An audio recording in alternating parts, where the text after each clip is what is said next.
रब्बी आऊज़ु बिका मिन हमाजाति सयातीन व आऊज़ु बिका रब्बी अन यहदुरून। बिस्मिल्लाहिर रहमानिर रहीम। रब्बि इश्रह ली सदरी व यस्सिर ली अमरी वहलुल उक़दतम मिन लिसानी यफ़क़हू क़ौली रब्बी जिदनी इल्मान। প্ৰিয় দৰ্শকবৃন্দ, আপোনালোক আটাইলৈকে জনাইছোঁ শান্তি বৰ্ষণৰ আহ্বান। সালামুন আলাইকুম। আপোনালোক সকলোৰে ওপৰত মহান আল্লাহৰ শান্তি বৰ্ষিত হওক। আলহামদুলিল্লাহ, আমাৰ এই তিলাৱতৰ ধাৰাবাহিকতাত আমি আজি আহি 229 নং খণ্ডত উপনীত হৈছোঁ। গতিকে আহক ইনশাআল্লাহ আমি আপোনালোক সকলোকে জাতি ধৰ্ম বৰ্ণ নিৰ্বিশেষে আমন্ত্ৰণ জনাইছোঁ আল্লাহৰ দ্বাৰা নাজিলকৃত এই আৰবী ভাষাৰ বিস্ময়কৰ মহাগ্ৰন্থ আল কুৰাণৰ অসমীয়া অনুবাদ ও চৰ্চাৰ ধাৰাবাহিকতাৰ আমাৰ আজিৰ খণ্ডটিৰ মাজলৈ। ইনশাআল্লাহ আমি আৰম্ভ কৰিব লৈছোঁ কুৰাণ মজিদৰ আন এক অন্যতম সূৰা আৰ ৰাদ। ইয়াৰ অৰ্থ হৈছে দ্য থাণ্ডাৰ, মেঘৰ গাজনি, বজ্ৰ, এনেধৰণৰ এই ৰাদ শব্দই অৰ্থ প্ৰকাশ কৰে। গতিকে আহক ইনশাআল্লাহ আমি আৰম্ভ কৰোঁ কুৰাণ মজিদৰ এই 13 নং সূৰা আৰ ৰাদৰ 1 নং আয়াতৰ পৰা। বিসমিল্লাহিৰ ৰহমানিৰ ৰহিম। আলিফ লাম মিম রা তিলকা আয়াতুল কিতাব ওয়াল্লাযী উনজিলা ইলাইকা মির রাব্বিকাল হাক্কু ওয়ালাকিন্না আকসারান নাস লা ইউমিনুন। প্ৰিয় দৰ্শকবৃন্দ, আমি ইতিমধ্যে দেখিলোঁ ইয়াৰ আগত আমি অতিক্ৰম কৰি অহা সূৰা ইউনুস, সূৰা হুদ, সূৰা ইউসুফ, এই তিনিটা সূৰাই মহান আল্লাহে আৰম্ভ কৰিছে বিচ্ছিন্ন আখৰৰ দ্বাৰা, আলিফ লাম ৰা। তাৰ পাছত আল্লাহে এই কিতাপৰ বৰ্ণনা দাঙি ধৰিছে। ঠিক একেধৰণে এই সূৰা ৰাদৰ প্ৰথম আয়াত আৰম্ভ কৰিছে আল্লাহে আলিফ লাম মিম ৰা। ইয়াত আল্লাহে এটি অতিৰিক্ত অক্ষৰ মিম অক্ষৰটো ব্যৱহাৰ কৰিছে।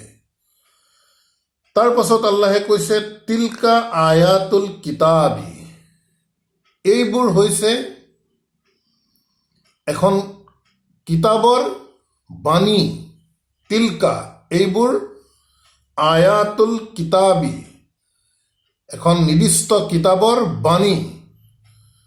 ওয়াল্লাজি, ওয়াল্লাজি, আৰু এই কিতাপখন আল্লাজি। আমি প্ৰিয় দৰ্শকবৃন্দ, কুৰাণ মজিদ আমি যেতিয়া অধ্যয়ন কৰোঁ তেতিয়া কিছুমান সূক্ষ্ম সূক্ষ্ম দিশ আমি ভাল ধৰণে চিন্তা কৰি চাব লাগে। ইয়াত আল্লাজি, আল্লাজিনা এই শব্দবোৰ হৈছে প্ৰকৃততে ৰিলেটিভ প্ৰনাউন। তাৰ আগত আল্লাহে উল্লেখ কৰি যোৱা বিষয়টোক ইংগিত কৰে। আল্লাজি ছিংগুলাৰ, আল্লাজিনা প্লুৰেল। গতিকে আল্লাহে এই আয়াতটো আৰম্ভ কৰি কৈছে তিলকা আয়াতুল কিতাব। এইবোৰ এখন কিতাপৰ বাণী ও বাৰ্তা। ৱা আল্লাজি, এই আল্লাজি দি এই যে কিতাপৰ বিষয়ে ক'লে সেই কিতাপখনক ইংগিত কৰি কৈছে। ৱা আল্লাজি, এই কিতাপখন উনজিলা, নাজিল কৰা গৈছে, ইলাইকা, তোমাৰ ওপৰত, মিৰ ৰাব্বিকা, তোমাৰ প্ৰতিপালকৰ তৰফৰ পৰা, আল হাক্কু, চূড়ান্ত বাস্তৱতাৰ সহকাৰে, চূড়ান্ত সত্য কথা সহকাৰে আল্লাহে এই কিতাপখন নাজিল কৰিছে তোমাৰ প্ৰতি। এই বুলি ছেকেণ্ড পাৰ্চনত আল্লাহে নাজিল কৰা সময়ৰ প্ৰেক্ষাপটত এই আয়াত মুহাম্মদ সাল্লাল্লাহু আলাইহি সাল্লামৰ প্ৰতি ইংগিত কৰি এনেধৰণে অৰ্থ প্ৰকাশ কৰিছে। তাৰ পাছত একেটা আয়াততে কৈছে ৱালাকিন্না আকসাৰান নাসা। এই কিতাপৰ বিষয়ে কৈছে যে এইখন এখন কিতাপ, যি কিতাপ নাজিল কৰা গৈছে তোমাৰ প্ৰতি, তোমাৰ প্ৰতিপালকৰ তৰফৰ পৰা চূড়ান্ত বাস্তৱতা সহকাৰে। কিন্তু ৱালাকিন্না, বৰং, আকসাৰান নাসি, গৰিষ্ঠ সংখ্যক মানুহেই লা ইউমিনুন, এই কিতাপখনৰ কথা বতৰাবোৰক বিশ্বাস নকৰে। গতিকে প্ৰিয় দৰ্শকবৃন্দ, ইয়াৰ আগৰ আমি সূৰা ইউসুফৰ শেষৰ ফালেও এই ধৰণৰ আল্লাহৰ একেবাৰে স্পষ্ট কথা যে আল্লাহৰ এই কথা বতৰাবোৰক গৰিষ্ঠ সংখ্যক মানুহে বিশ্বাস নকৰে।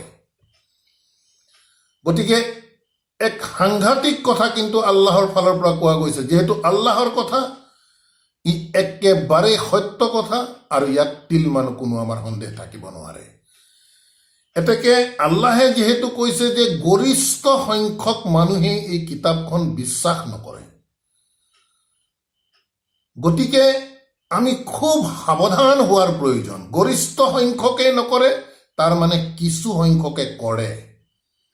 ইয়াৰ দ্বাৰা এই অৰ্থটোৱে প্ৰকাশ পাইছে যে আকসাৰান নাছ, গৰিষ্ঠ সংখ্যক মানুহে লা ইউমিনুন, ইয়াক বিশ্বাস নকৰে। তেন্তে নিশ্চিতভাৱে কলিলান, খুব কম সংখ্যক মানুহে ইয়াক বিশ্বাস কৰিব লাগিব। গতিকে আল্লাহৰ এই বিশ্বাস নকৰা যি কথা কৈ আছে তাক আমি ভয় খাব লাগে। ভয় খাই সেই গৰিষ্ঠ সংখ্যক মানুহৰ পৰা আমি কেনেকৈ ওলাই আহি ক্ষুদ্ৰ সংখ্যক মানুহৰ মাজলৈ আহিব পাৰোঁ, যি কম সংখ্যক মানুহে আল্লাহৰ এই কিতাপক বিশ্বাস কৰে। ইয়াৰ উপৰিও আল্লাহে কোৰাণ মজিদত আমাক বিভিন্ন ধৰণৰ আয়াতেৰে কৈছে যে তোমালোকে গৰিষ্ঠ সংখ্যক মানুহ যি দিশেৰে যায় তোমালোকে সেই পথ অনুসৰণ নকৰিবা, কিয়নো তেওঁলোকে অনুমানৰ ভিত্তিতহে চলে। গতিকে এই কথাবোৰ আমি বিশ্লেষাত্মক দৃষ্টিভংগীৰে পাতলীয়াকৈ নলৈ আমি খুব গভীৰভাৱে এই দিশবোৰ আমি চিন্তা কৰাৰ প্ৰয়োজন আছে। আজি সামগ্ৰিক প্ৰেক্ষাপটত পৃথিৱীৰ গৰিষ্ঠ সংখ্যক মানুহকে আমি যিটো দিশত যি ধৰ্মনীতিত চলি আছে, গৰিষ্ঠ সংখ্যক মানুহ কিন্তু মোটামুটি একেটা ধৰ্মনীতিতেই চলি আছে, যি ধৰ্মনীতি প্ৰকৃততে কোৰাণৰ বাহিৰৰ। এই কথা আমি একেবাৰে মুকলিকৈ ক'ব বিচাৰোঁ, যিহেতু ই বাস্তৱ সত্য কথা। গতিকে এই গৰিষ্ঠ সংখ্যক মানুহ যিহেতু পৃথিৱীৰ কিছু ধৰ্মনীতি মানি চলি আছে, সেই গৰিষ্ঠ সংখ্যক মানুহৰ বিষয়ে আল্লাহে কৈছে যে লা ইউমিনুন, এই কিতাপক বিশ্বাস নকৰে। গতিকে নিশ্চিতভাৱে ইয়াত আমি খুব গভীৰভাৱে আল্লাহৰ এই কথা বতৰাবোৰ চিন্তা কৰিব লাগে। কেৱল পৰম্পৰাগতভাৱে আমাৰ পূৰ্বপুৰুষসকলৰ দিনৰ পৰা চলি অহা দিশবোৰ প্ৰকৃততে আল্লাহে দেখুওৱা পথ হয় নে নহয়, এই দিশবোৰৰ ওপৰত আমি তাদাব্বুৰ কৰিব লাগে, চিন্তা চৰ্চা কৰিব লাগে। আৰু যদি আমি চিন্তা চৰ্চা কৰি আল্লাহৰ এই কিতাপৰ মাজলৈ আহোঁ, তেতিয়া আমাৰ বাবে একেবাৰে স্পষ্ট হৈ পৰিব যে আল্লাহৰ কিতাপে প্ৰকৃততে যি আমাক সিৰাতাল মুস্তাকিম দেখুৱাইছে, তাৰ লগত গৰিষ্ঠ সংখ্যক মানুহ চলি থকা ধৰ্মনীতিৰ এক আকাশ আৰু পাতাল পাৰ্থক্য আমি দেখিবলৈ পাওঁ। গতিকে প্ৰিয় দৰ্শকবৃন্দ, আয়াতসমূহৰ গভীৰতাৰ প্ৰতি লক্ষ্য ৰাখি আমি আশা কৰোঁ এই দিশবোৰ আমি খুব গুৰুত্ব সহকাৰে লৈ আমি নিজৰ বাবে অন্তত চিন্তা চৰ্চা কৰাৰ নিশ্চিতভাৱে প্ৰয়োজন আছে। তাৰ পাছৰ আয়াতত আল্লাহে কৈছে আল্লাহু, আল্লাহে, আল্লাজি, চাওক আল্লাজি ৰিলেটিভ প্ৰনাউন। আল্লাহৰ কথা ক'লে আল্লাজি দি সেই আল্লাহক বুজাইছে, ছিংগুলাৰ। আল্লাহু, আল্লাজি, যি আল্লাহে ৰাফা সামাৱাতি বিগাইৰি আমাদিন, ৰাফা দাঙি ধৰিছিল, উঠাই থৈছিল, সামাৱাতি আকাশমণ্ডল, বিগাইৰি আমাদিন কোনো ইয়াৰ খুঁটি অবিহনে এই আকাশমণ্ডলক আল্লাহে উঠাই থৈছিল। ৰাফা ফিয়েল মাজি পাষ্ট টেন্সত আছে কিন্তু। গতিকে আমি একেবাৰে বিশুদ্ধভাৱে ইয়াৰ অনুবাদ কৰাৰ আমি চেষ্টা কৰিব লাগে। আল্লাহু, আল্লাহে, আল্লাজি, যি আল্লাহে ৰাফা দাঙি ধৰিছিল, দাঙি থৈছিল, সামাৱাতি এই আকাশমণ্ডল, বিগাইৰি আমাদিন খুঁটা অবিহনে।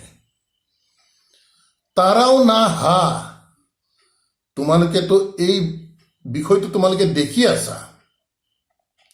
সুম্মা ইস্তাও আলাল আৰছি, তাৰ পাছত আল্লাহৰ বিষয়ে কৈছে সুম্মা, এই আকাশমণ্ডল খুঁটাবিহীনভাৱে দাঙি ধৰি আল্লাহে অধিষ্ঠিত হৈছে আলাল আৰচি, তেখেতৰ নিজৰ নিয়ন্ত্ৰণ কক্ষত আল্লাহ অধিষ্ঠিত হৈছে। ৱা সাখাৰা শামছা, আৰু এই সূৰ্যটোক এক নিৰ্দিষ্ট নিয়মত, ৱাল কামাৰা, আৰু চন্দ্ৰক এক নিৰ্দিষ্ট নিয়মত অনুযায়ী তেখেতে চলাই আছে।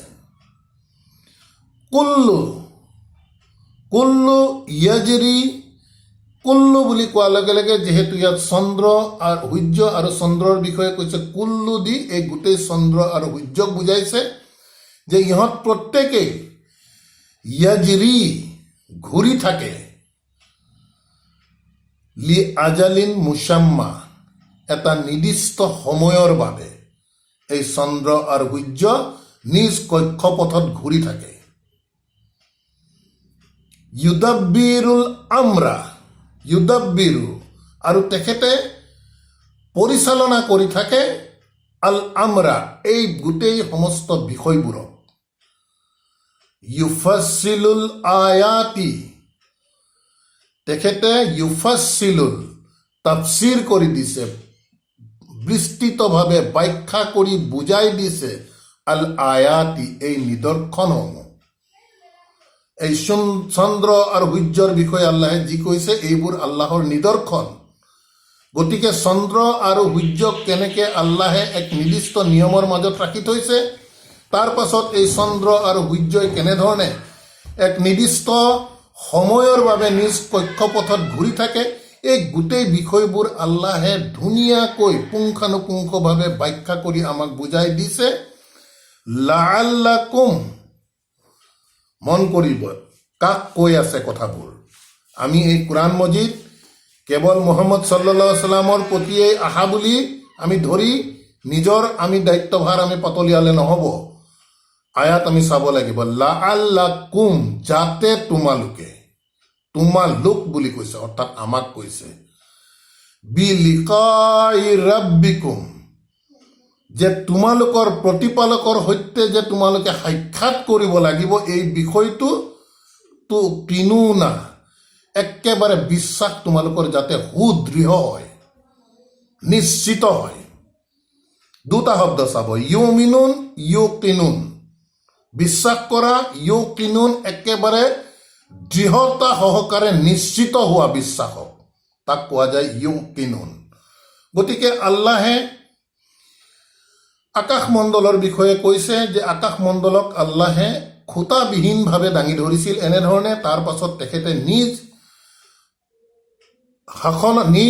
সিংহাসন অৰ্থাৎ তেখেতৰ নিয়ন্ত্ৰণ কক্ষত তেখেতে অধিষ্ঠিত হৈ এই সূৰ্য আৰু পৃথিৱীক, সূৰ্য আৰু চন্দ্ৰক এক নিৰ্দিষ্ট নিয়মৰ মাজত চলি থকাটো কৰি দিছিল, আৰু তাৰ পৰা তেখেতে নিজৰ নিয়ন্ত্ৰণ কক্ষৰ পৰা এই গোটেই বিষয়বোৰ ইউদাব্বিৰুল আমৰা, গোটেই বিষয়বোৰ তেখেতে পৰিচালনা কৰি থাকে। আৰু ইউফাছিলু, তেখেতে একেবাৰে বিস্তৃতভাৱে ব্যাখ্যা কৰি আমাক বুজাই দিছে আল আয়াতা, এই নিদৰ্শনবোৰ।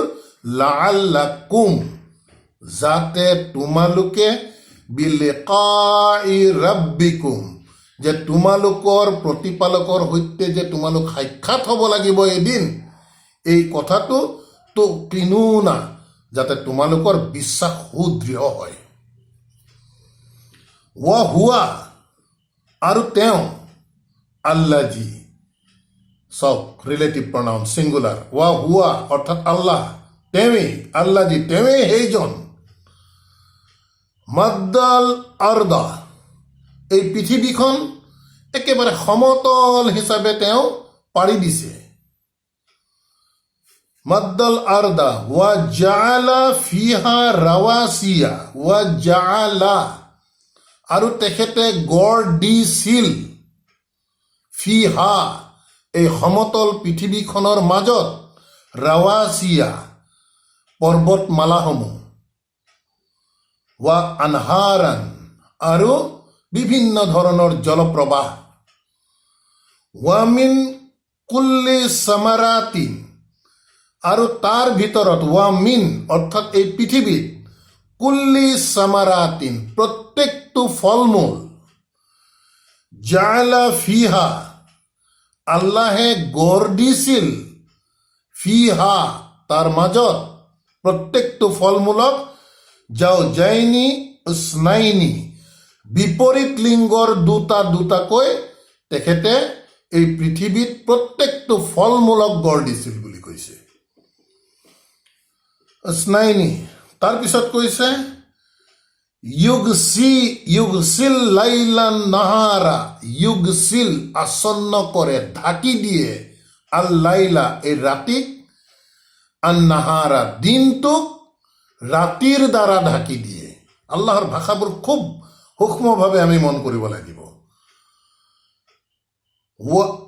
ৱামিন, তাৰপিছত কৈছে ইউগছিল লাইলা, ৰাতি দি তেখেতে ঢাকি দিয়ে, আন নাহাৰা দিনক ঢাকি দিয়ে, অৰ্থাৎ দিনৰ পোহৰটোক ৰাতিৰ অন্ধকাৰ দি ঢাকি দিনটোক নাইকিয়া কৰি দিয়ে। ইন্না নিশ্চয়, ফি যালিকা এই বিষয়বোৰৰ মাজত, লা আয়াতুন যথেষ্ট শিকনীয় বিষয় আছে, নিদৰ্শন আছে, শিক্ষা ল'ব লগা বিষয় আছে, লি কৌমি সেইসকল কৌমৰ বাবে, সেইসকল জাতিৰ বাবে, ইয়াতাফাক্কাৰুন যিয়ে এই বিষয়বস্তুবোৰক লৈ চিন্তা কৰে। গতিকে প্ৰিয় দৰ্শকবৃন্দ, আল্লাহে যি তেখেতৰ সৃষ্টিৰাজিৰ বিষয়ে আল্লাহে আমাক এক বিশদভাৱে বৰ্ণনা কৰিছে, এই বিশদভাৱে বৰ্ণনা কৰা বিষয়বোৰক আমি চিন্তা চৰ্চা কৰিব লাগিব। দিন ৰাতিৰ বিৱৰ্তন, বতৰৰ পৰিৱৰ্তন, বিভিন্ন ধৰণৰ ফল মূল শস্য উৎপাদন ইত্যাদি বিষয়বোৰ আল্লাহে কৈছে এইবোৰ হৈছে আয়াত, আমাৰ নিদৰ্শন। ইয়াত শিকনীয় বহুত কথা আছে। কাৰ বাবে? লি কৌমি ইয়াতাফাক্কাৰুন যিয়ে ইয়াক জানিব বিচাৰে, ইয়াক চিন্তা চৰ্চা কৰে, তেওঁলোকৰ বাবে। ৱাফিল আৰদি আৰু এই সমতল কৰি দিয়া পৃথিৱীখনত, কিতাউন মুতাজাৱিৰাতুন, কিতাউন খণ্ড খণ্ডকৈ ওচৰা ওচৰিকে ভূমিবোৰ ভাগ কৰা থাকে। বিভিন্ন ধৰণৰ আমাৰ চকুৰ আগত আমি দেখিছোঁ, এখন বিশাল পথাৰত আমি ওচৰা ওচৰিকৈ খণ্ড খণ্ডকৈ বিভিন্ন ধৰণে আমাৰ মাটি কালিবোৰ ভাগ কৰা থাকে। ৱা জান্নাতুন আৰু এনেধৰণে ভাগ কৰি থোৱা ওচৰা ওচৰিকৈ থকা মাটিৰ খণ্ডবোৰত ৱা জান্নাতুন থাকে বাগিচা। মিন আনাবিন আঙুৰৰ বাগিচা থাকে তাত। ৱা জাৰউন আৰু বিভিন্ন ধৰণৰ শস্য খেতিৰ তাত বাগিচা থাকে, খেতি পথাৰৰ স্থান থাকে তাত। ৱা নাখলুন আৰু খেজুৰৰ গছ থাকে, খেজুৰ থাকে। তাৰপিছত কৈছে চিনৱানুন ৱা গাইৰু চিনৱানিন, চিনৱানুন, চিনৱান শব্দৰ অৰ্থ হৈছে যে একেডাল গছৰ গুৰিৰ পৰা বিভিন্ন শাখা প্ৰশাখা ওলাই এটা বিভিন্ন ধৰণৰ ঝাৰ যে আমি কওঁ, ঝাৰ সৃষ্টি কৰা, অৰ্থাৎ বাঁহঝাৰ। বাঁহঝাৰৰ এডাল বাঁহ আমি লগাই দিলে ক্ৰমান্বয়ে আমি দেখা পাম ইয়াৰ গুৰিৰ পৰা বিভিন্ন বাঁহ ওলাই এনেকুৱা ঝাৰ সৃষ্টি কৰে। গতিকে আল্লাহৰ এই সৃষ্টিৰাজিৰ মাজত খেজুৰ গছৰো তেনেধৰণৰ হয়। অকলশৰীয়াকৈ বহুদিন থকাৰ পিছত ইয়াৰ পিছত 2ডাল 3ডাল 4ডাল 5ডাল 7ডাল এনেধৰণৰ একেটা গুৰিৰ পৰা খেজুৰ গছৰ উৎপন্ন হয়। গতিকে আল্লাহে সেই বৰ্ণনা দাঙি ধৰি কৈছে বিভিন্ন ধৰণৰ আঙুৰ, খেজুৰ ইত্যাদি আল্লাহে যি উদাহৰণ দিছে, তাৰপিছত কৈছে যে চিনৱানুন এই বৃক্ষসমূহৰ মাজত থাকে ঝাৰ থকা বৃক্ষ, ৱা গাইৰু চিনৱানুন অথবা ঝাৰবিহীন বৃক্ষ থাকে তাত। ইউস্কা বিমা ৱাহিদিন, ইউস্কা সিহঁতক পান কৰোৱা যায় এই ঝাৰবিহীন বা ঝাৰ থকা বা বিভিন্ন ধৰণৰ উদ্ভিদ, বৃক্ষ, গছ গছনি এই গোটেইবোৰক আল্লাহে কৈছে ইউস্কা বিমাইন ৱাহিদিন, একে ধৰণৰ পানীয়ে সকলোবোৰ বৃক্ষকে পান কৰোৱা যায়। অথচ তাত ভিন্নতা আল্লাহৰ সৃষ্টিৰাজিত আমি দেখা পাওঁ। কিন্তু পান কৰোৱাই একে ধৰণৰ পানীয়ে সকলো ধৰণৰ উদ্ভিদ গছ গছনিক সকলোকে আল্লাহে একে ধৰণৰ পানীয়ে পান কৰাওঁ বুলি কৈছে।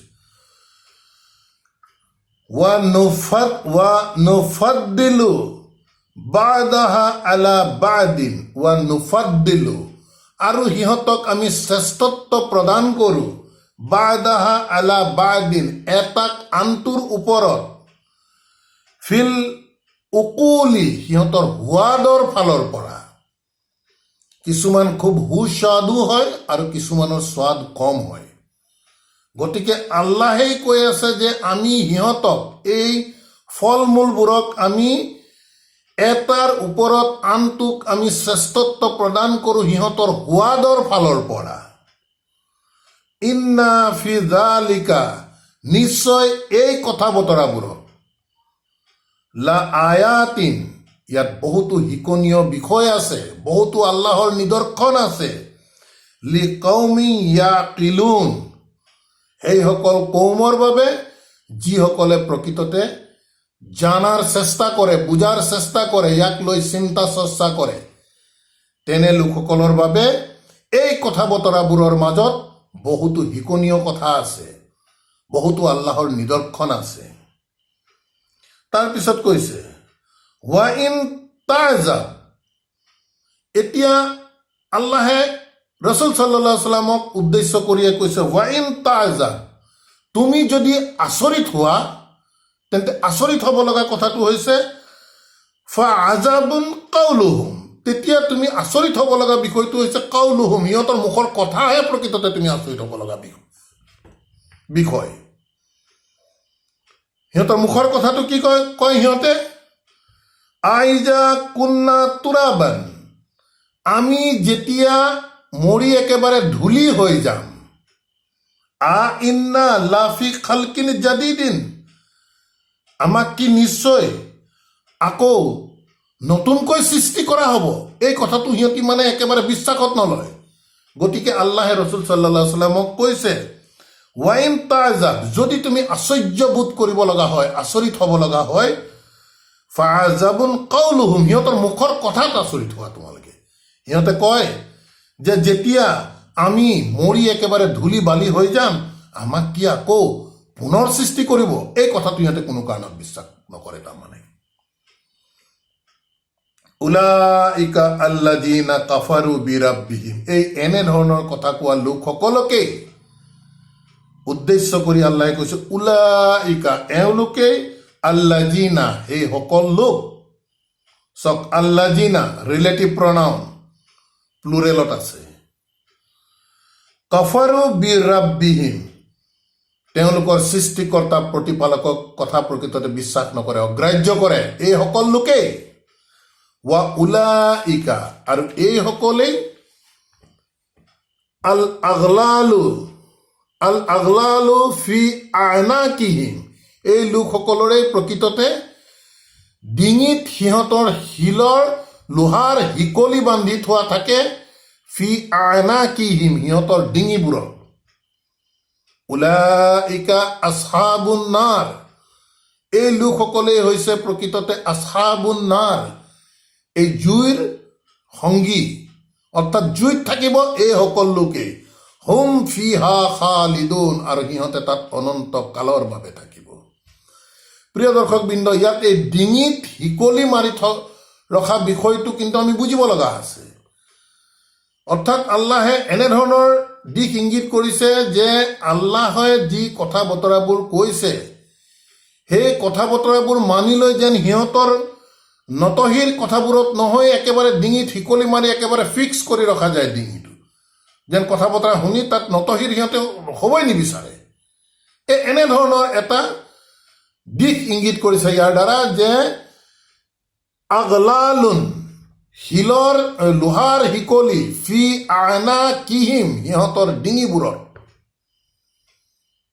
গতিকে ইয়াৰ দ্বাৰা আল্লাহে চিম্বলিকেলি বুজাইছে, একেবাৰে যেন একেবাৰে ডিঙি ফিক্স কৰি ৰাখে, সিহঁতে আল্লাহৰ কথা শুনি নত হ'ব নিবিচাৰে, এনেধৰণৰ অৰ্থ প্ৰকাশ কৰিছে এই আয়াতৰ পৰা। তাৰপিছত কৈছে ৱায়াস্তাজিলুনাকা বিছাইয়াতি, ৱায়াস্তাজিলুনাকা, সিহঁতে তোমাৰ সৈতে খুব খৰখেদা কৰে, তাড়াতাড়ি কৰে, বিছাইয়াতি, মন্দ বিষয়বোৰৰ বাবে, কাবলাল হাসানাতি, যে ভাল বিষয়ৰ আগতেই সিহঁতৰ প্ৰাপ্তি প্ৰকৃততে মন্দ বিষয়ৰ বাবেহে সিহঁতে খুব তাড়াহুড়া কৰে তোমাৰ সৈতে। বিষয়টো আমি কেনেধৰণে বুজিম? মন্দ বিষয় আল্লাহে কৈছে প্ৰকৃততে দুনিয়াৰ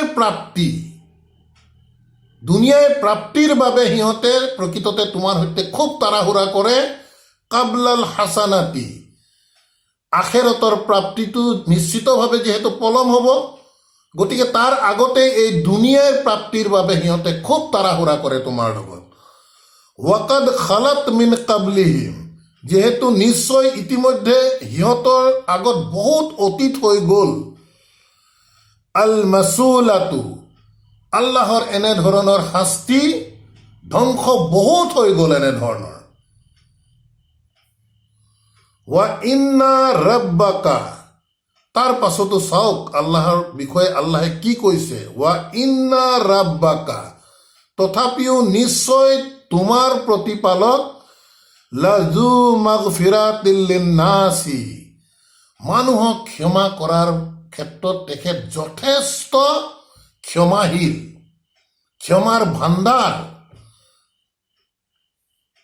আলা জুলমিহিম, ইহঁতে ইমান অন্যায় কথা কয়, ইমান অন্যায় কাম কৰে, তথাপিও তোমাৰ প্ৰতিপালক নিশ্চিতভাৱে লাজু মাগফিৰাতিন লিন্নাসি, মানুহক ক্ষমা কৰাৰ ক্ষেত্ৰত তেখেতে ক্ষমাৰ ভাণ্ডাৰ। আলা জুলমিহিম, সিহঁতে ইমান অন্যায় কৰাৰ স্বত্তেও।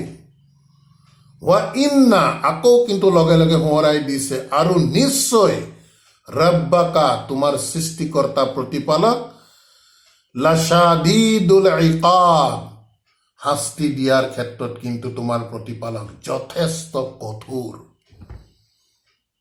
যথেষ্ট ডাঙৰ শাস্তিদাতা তেখেত। কিন্তু দুয়োটা দিশ সমসাময়িকভাৱে একেটা আয়াততে আল্লাহে জনাই দিছে মানুহৰ বাবে। ৱায়াকুলু, আৰু সিহঁতে কয়, আল্লাজিনা, এই সিহঁতে বুলি কয় আল্লাজিনা ৰিলেটিভ প্ৰনাউন দি প্লুৰেলত বুজাইছে, আল্লাজিনা, যিসকলে, কাফাৰু, যিসকলে আল্লাহৰ এই কথাবোৰক অগ্ৰাহ্য কৰে, অবিশ্বাস কৰে, সিহঁতে কয়, লাউলা উনজিলা আলাইহি আয়াতুম মিৰ ৰাব্বিহি, লাউলা উনজিলা আলাইহি, এই মুহাম্মদ সাল্লাল্লাহু আলাইহি সাল্লামৰ বিষয়ে কয় যে কিয় তেখেতৰ প্ৰতি নাজিল কৰা হোৱা নাই আয়াতিন, একেবাৰে নিদৰ্শন, আমাৰ চকুৰ আগত আমি দেখা নিদৰ্শন, মিৰ ৰাব্বিহি, তেখেতৰ প্ৰতিপালকৰ তৰফৰ পৰা অলৌকিকতা কিয় তেখেতৰ প্ৰতি নাজিল কৰা হোৱা নাই? যিহেতু তেওঁৱেইতো কৈ আছে যে ঈসা আলাইহিছ সালামৰ অলৌকিকতা এনেধৰণৰ আছিল, মুছা আলাইহিছ সালামৰ অলৌকিকতা এনেধৰণৰ আছিল। তেখেতে যিহেতু তেখেতৰ আগৰ নবী ৰচুলসকলৰ বিষয়ে এনেধৰণৰ কথা কৈছে, তেন্তে সেই লোকসকলে, অবিশ্বাসকাৰীসকলে কয়, কিয় তেন্তে এনেধৰণৰ অলৌকিকতা তেখেতৰ প্ৰতিপালকৰ তৰফৰ পৰা তেখেতৰ প্ৰতি নাজিল কৰা হোৱা নাই? ইন্নামা, তেতিয়া আল্লাহে কৈছে, ইন্নামা, একমাত্ৰ আন্তা, তুমি হৈছা একমাত্ৰ মুনজিৰুন, তুমি হৈছা একমাত্ৰ কিন্তু সতৰ্ককাৰী। বাৰ্তাবাহক ৰচুল সাল্লাল্লাহু আলাইহি ওয়াসাল্লামৰ প্ৰতি মহান আল্লাহে কৈছে যে সিহঁতে এনেধৰণৰ যিমানেই কথা কৈ থাকিবলৈ দিয়া, মনত ৰাখিবা, ইন্নামা আন্তা, নিশ্চয় তুমি কিন্তু একমাত্ৰ মুনজিৰুন, এজন কিন্তু তুমি সতৰ্ককাৰীয়ে। ৱালি কুল্লি কৌমিন হাদিন, যেহেতু ৱালি কুল্লি কৌমিন, প্ৰত্যেকটো জাতিৰ বাবে, হাদিন, একোজনকৈ এনেধৰণৰ উপদেশদাতা, পৰামৰ্শদাতা প্ৰত্যেক জাতিৰ বাবে আল্লাহে ৰাখিছে। গতিকে তুমি স্পেচিয়েলাইজ নহয়, তোমাৰ আগত এনেধৰণৰ বাৰ্তাবাহক বহুত অতীত হৈ গৈছে। গতিকে তুমি মনত ৰাখিবা যে তুমি একমাত্ৰ মুনজিৰুন, এজন মাথো তুমি সতৰ্ককাৰী, ৱাৰ্ণাৰ। গতিকে প্ৰিয় দৰ্শকবৃন্দ, আলহামদুলিল্লাহ, আমাৰ আজিৰ এই অনুবাদ চৰ্চাৰ ধাৰাবাহিকতা আমি ইমানতে সমাপ্ত কৰিব বিচাৰিছোঁ। আমি পুনৰ কৈছোঁ, চাওক সমগ্ৰ কোৰাণ মজিদৰ প্ৰতিটো আয়াত, আহক আমি খুব গভীৰতাৰে আমি ইয়াক বুজাৰ চেষ্টা কৰোঁ। ইয়াৰ তত্ত্ব কি প্ৰকৃততে, আল্লাহে কিয় গোটেই কোৰাণ মজিদত বাৰম্বাৰ কৈ আছে, যিহেতু আল্লাহে সকলো গাইবৰ খবৰ জানে। আল্লাহে কৈছে গৰিষ্ঠ সংখ্যক মানুহে কিন্তু কিতাপ নেমানে। বিষয়বস্তু আল্লাহে এমফেচাইজ কৰিছে, মূল বিষয়বস্তু হৈছে কিতাপ। আমি প্ৰথমতেই কৈছোঁ, ইয়াৰ আগৰ তিনিটা সূৰা আলিফ লাম ৰা তিলকা বুলি কৈ কিতাপৰ কথা কৈছে। এই সূৰাটোৰ আৰম্ভণি আমি দেখিলোঁ যে আলিফ লাম মিম ৰা তিলকা দি কিতাপৰ কথা কৈছে। আল্লাহৰ মূল এমফেচাইজ হৈছে এই কিতাপৰ প্ৰতি। এই কিতাপ আমি খুব ভাল ধৰণে বুজাৰ চেষ্টা কৰিব লাগিব। মাধ্যম ৰাসূল সাল্লাল্লাহু আলাইহি ওয়াসাল্লাম, মুহাম্মদ সাল্লাল্লাহু, তেখেতৰ ওপৰত নাজিল হৈছিল। তেখেতৰ কলবত আল্লাহে ৱাহি হিচাপে ইয়াক ৰাখি দিছিল, ভৰাই দিছিল। ভৰাই দি তেখেতে মানুহৰ বাবে প্ৰচাৰ কৰিছিল। অৰ্থাৎ এই কিতাপ প্ৰকৃততে আমাৰ বাবে। এই দিশটো আমি খুব গুৰুত্ব সহকাৰে কিন্তু আমি বিবেচনা কৰাৰ প্ৰয়োজন আছে। প্ৰিয় দৰ্শকবৃন্দ, আয়াতবোৰ আপুনি চাব, আমি যদি ভাল ধৰণে মন কৰোঁ, আমাক কৈ আছে, প্ৰত্যক্ষভাৱে আমাক কৈ আছে কথা বতৰাবোৰ। গতিকে সৃষ্টিকৰ্তা প্ৰতিপালকে যদি আমাক প্ৰত্যক্ষভাৱে কোৱা কথাবোৰ আমি যদি বুজিবলৈ সক্ষম হওঁ, তেন্তে নিশ্চয় ইনশাআল্লাহ আমি কিতাপৰ মাজলৈ আহিবই লাগিব। আৰু এই কিতাপৰ মাজলৈ আমি যেতিয়া সোমাই আহিম, তেতিয়াহে আমি ভাল ধৰণে বুজিব পাৰিম যে ৱাহিদ আল্লাহ, একক আল্লাহক কেনেধৰণৰ আমি গোলামী কৰিব লাগে। আমাৰ গোলামী, আমাৰ ইবাদতত আমি কেতিয়াও এই একক আল্লাহৰ সৈতে কাকো লগত আমি ৰাখিব নোৱাৰিম। ৰাখিলেই আমি ইউচুফৰ শেষৰ ফালে আমি দেখি আহিছোঁ যে আমি চিৰ্ক কৰা হ'ব। গতিকে ৱাহিদ আল্লাহৰ গোলামী, এই দিশটো কিন্তু প্ৰিয় দৰ্শকবৃন্দ আমি বাৰম্বাৰ অনুৰোধ কৰিছোঁ, এই দিশটোৰ প্ৰতি আহক প্ৰত্যেকেই চিন্তা চৰ্চা কৰক। কোনো কাৰণত আমি আমাৰ জীৱন ব্যৱস্থা আমি পৰিচালনা কৰাৰ ক্ষেত্ৰত আমি কেতিয়াও আল্লাহৰ এই কথা বতৰাৰ বাহিৰে ব্যক্তি বিশেষে আমি কাৰো কথাই আমি ব্যক্তিগত কথা বতৰা আমি কেতিয়াও গ্ৰাহ্য কৰিব নোৱাৰিম। এই দিশটো কিন্তু প্ৰিয় দৰ্শকবৃন্দ যথেষ্ট গধুৰ বিষয়। গতিকে আমি আহ্বান জনাইছোঁ, আল্লাহে আমাক সোঁৱৰাই দিছে যে গৰিষ্ঠ সংখ্যক মানুহে ইয়াক বিশ্বাস নকৰে। গতিকে আহক ইনশাআল্লাহ আমি চেষ্টা কৰোঁ এই ক্ষুদ্ৰ সংখ্যক মানুহৰ মাজলৈ যাতে আল্লাহে আমাক অনাৰ তৌফিক দিয়ে। আল্লাহৰ এই পৰিচালনা পদ্ধতিৰ মাজত যাতে আমি ক্ষুদ্ৰ সংখ্যক মানুহৰ মাজতো যাতে আমি গণ্য হ'ব পাৰোঁ, তাৰ বাবে আহক ইনশাআল্লাহ আমি প্ৰত্যেকে আমাৰ চেষ্টা অব্যাহত ৰাখোঁ। আলহামদুলিল্লাহ, ربنا آمنا بما أنزلت واتبعنا الرسول فاكتبنا مع الشاهدين وما علينا إلا البلاغ وما توفيق إلا بالله. سلام عليكم.